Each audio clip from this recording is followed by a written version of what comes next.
I was editing my last video on this one right here, and the screen went blank. And last time I had corrupted data.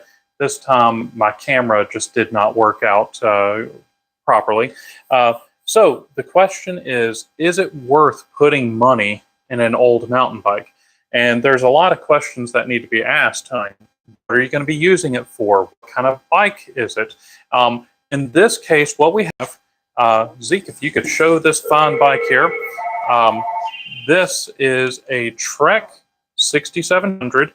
This is one of the last ones that were actually made in the USA. I shouldn't say the last ones because this is, it's an earlier 2000s, but it's a great bike. It's a nice 6000 series aluminum frame. He still has his lifetime warranty on the frame. It's got Shimano LX rear derailleur on there with some Shimano Dior shifters. It's not a bad weight. It's a great looking bike. It's in great shape. The customer came in because he was he went to another bike shop and they would not talk to him. He went in and he said, I want to spend X number of dollars to fix up this bike. And the guys at the shop just looked at him and they were like, it's not worth it. And he was like, well, I know, but I want to do it anyway. And they wouldn't talk to him. Okay, so the problem I have here is it's the customer's bike, and they could have talked it over as far as cost and performance and all that stuff. But see, what they didn't ask about is if this has a lot of sentimental value to it, to him, and this one does. What he wanted was he wanted to keep this bike, but he wants to ride it, okay? And he wanted to put a much better oil-dampened front suspension fork, which what we have here is a RockShox Recon TK Silver, I think it is, fork. So it's a nice, very smooth, oil-dampened suspension fork. It's got a little more travel to it than the original fork that's behind me. He also wanted some new wheels. Now, the original wheels, right here, they're just some Bontrager Corvair asymmetrical rims, and very nice wheels. But he hated the silver on the side of the wheel. He said he's always hated that silver. So he wanted some wheels. So we had some real nice DT Swiss XR 331 rims with some sealed bearing hubs that were going for about $300. And he was like, let's do it. The TK, the Recon fork, I want to say that one was like $269. I think it was $269. Don't quote me on that. It was around the mid $200 range, which is an excellent fork. He wanted to do it. Now, he's not going to be riding this bike primarily on mountain trails. He's going to be riding this mostly on greenways. And he wanted the oil dampened fork for something a little smoother, something lighter. He also wanted the lockout, which this fork does have a lockout, which locks out the suspension fork, keeping it from bouncing, and he wanted that as well. When we put this fork on, we added an extra 1.25 inches more height out of it because, well, we're all getting a little older, and he wants to be a little more comfortable. And I found that on my mountain bike that I've found that I have had to raise my stem on all of my bikes because, well, it's just not as comfortable anymore. And riding is supposed to be fun. And if you're not comfortable, you're not having fun. But he's spending about $800 on this, and no negative comments, please. Like I said, he really likes this bike, and the upgrades that we're doing on this that's what he wanted, and we want to do what the customer wants to do. He understands that there's 29 inch bikes out there and 27.5. Now, I personally am still using a 26-inch wheeled bike. I've got my Anthem just right over there, and it's got 26-inch wheels. And you know what? I ride just fine with it. We were out at Williamson Preserve a couple months ago, and we were out there riding, and I was having no problems keeping up with the guys riding the 29-inch bikes. And in fact, we were riding, and I was on the tail of this one guy that was riding his 29er. He couldn't get rid of me, and then he ended up busting his rear end, going a little too fast in some sharp corners. He ended up crossing his wheel, and with my 26-inch wheeled bike, I was able to just weave right on through there with no issues. 29-inch bikes are fast, they roll really good, but whenever you get in a really tight situation, they don't do really well in the tight situations. So does anybody have any questions on anything? I'm looking it up right here to see if I better turn on anything. The volume. Wow. So let's turn the volume down. Way Up Dude. Okay. I like the little fish, little things you got there. Andy Long. Yo. Okay. I don't know if that's Andy that's answering or if I'm supposed to be Andy Long. Let me see, Tuesday's Turn. Put some small BMX bars on there. I converted a couple of my bikes recently from drop and flat bars, so much more comfortable. Yes, you are right. They are more comfortable, and we could absolutely put some BMX bars on there.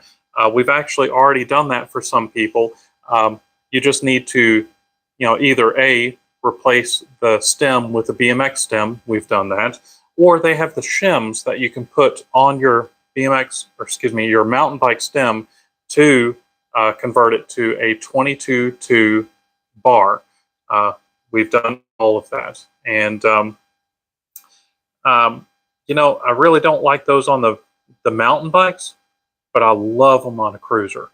Because the cruiser, I think it kind of makes it look a little cool. Not saying that I think it's a dumb idea on the mountain bike. It's just, I've got so many bikes, I can put, bars on other bikes. With the mountain bikes, with the BMX bars, that's fine as long as you've got enough room on the handlebar itself, because some of the BMX bars, it's a little shorter before the bend, and you can't put a shifter and brake lever with your grip. So it depends on the bike. But oh yeah, some BMX bars on a mountain bike, that'd be interesting. It'd be fun. It would cease to be a really good mountain bike, but it'd be a great greenway bike. So any other questions here? Let me see. One was a silo and the other a gravel. So much better. Yeah. I'm old. Haha. You and me both. You and me both. Tuesday, Tim. Oh wait, Tuesday's Turn. So is that your little handle on here? Well, let me see. Zeke, do you have any points on this? Oh, let me talk more about the upgrades that we did. Okay, so we talked about doing the RockShox fork, which really does feel great on this bike. The other upgrade, we did the wheels. Now, whoever was working on this bike seriously over-tightened the bar ends, and they over-tightened the brake levers. So another thing that we put on here is we put these wonderful Avid speed dial brake levers on here. And these speed dial brake levers, if you'll notice, there's a red knob right here, and you can actually adjust. Let's see, I have to do this with no pressure on there. You can actually adjust the leverage on here. So just by turning this dial, you can actually, let me loosen up this, undo this cable. Here we go. So now you can actually see the magic happening. So as you're turning the dial here, you can actually see that the lever, I have to do it a little bit more. Okay, so here we go. No, it's still catching on there. Okay, so you can just see it goes up and down, so that changes the leverage on there. So in other words, with this bike, the customer himself is able to tune the brakes more to his liking. So these have the nice Avid BB7 cable actuated disc brakes, which are the best cable actuated disc brakes on the market. There might be a couple of people that argue with me there. Well, let me see, there's the Paul caliper, which is beautiful. I have not been able to get my hands on one of those yet. Those are CNC machined here in the US. They're gorgeous. I want to get some. So Mr. Paul, if you see this video, be sure to send me a couple of free calipers, please. Rasta would be cool. And let me see, there's a dual piston brake from, it's not FSA, I keep on forgetting them, TRP, that is looking really good, and it feels pretty good as well. But I've just seen so many. These have been around longer and they've proven themselves. But this bike, early 2000s, it is a 3x9, and the customer may want to do some other upgrades, but I don't think he will. He just wanted to do these couple upgrades so he could actually run on the Greenway. So is the bike worth it? Absolutely. It's a beautiful bike. It's got a lot of life left in it, and this is going to make the customer very happy. Now, if he brought this thing in and it was needing a lot more work to it, if the drivetrain was worn out, if the bike was the wrong size for him, if it didn't have any sentimental value to him, well, you know, these newer bikes, they have gotten so good, but this is still a really great bike, and on this bike on the trail will still keep up with the 27.5s and the 29s. Now, these upgrades, we ended up doing all these upgrades, putting new tires on there and everything, and it gained 1/4 pound. And the wheels that we put on here, these are upgrades over the ones he had. The fork was an upgrade. So the question is, you know, what was it? It's simple. Since he's going to be doing Greenway riding, we went with these cheaper tires that have a knobby look to it, but it's got a solid tread in the middle, so he can ride on the road and do some light trail riding. These tires are so much heavier than the original ones that he had on there, because we weighed it before and it was 19 pounds, 19.25 pounds, and it got up to 19.5, and I was a little disappointed with it. But as you can see with these tires here, these tires, both of these, weigh just over 2.5 pounds. Okay, now let's put the other tires on here. These are the same tires that we put on this bike. So the other ones were just over 2.5, and that's 3 3/4. Is that what it is? Okay, so that's 1.25 pounds of rotation weight.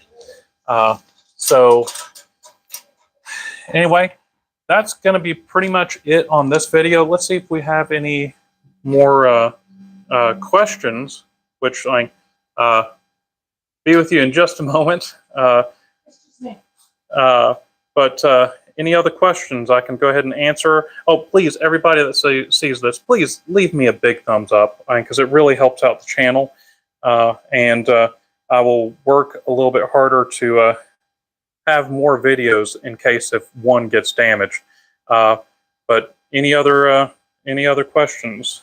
I don't see any other questions here. So if there's any questions, please bring them up. If you want to see some other videos, just let us know. But let us know if we have any. Sorry. Oh, there is another question. Let's see what that is. We've got trying to find it here. And Zeke is helping me out here, but he is, wow, where is the thing? Ah, there we are. So we've got, I'm doing off-road biking. I do want a little bit of extra weight for stability. Just my thoughts. Well, the extra weight for stability is fine, because I have ridden a bike that was so light that it was very unstable. You don't have that problem with this bike because it's a 29.5-pound bike. That is by far not light. Let's see, anything else? Do we have any other ones? Let's see. No, that's it. So again, leave me that big thumbs up. Leave your questions, leave your requests in the comments. Be sure to tell your friends. Check out some of the other videos on the corner of the screen. Don't forget to subscribe, and we'll see you in the next one. Thanks.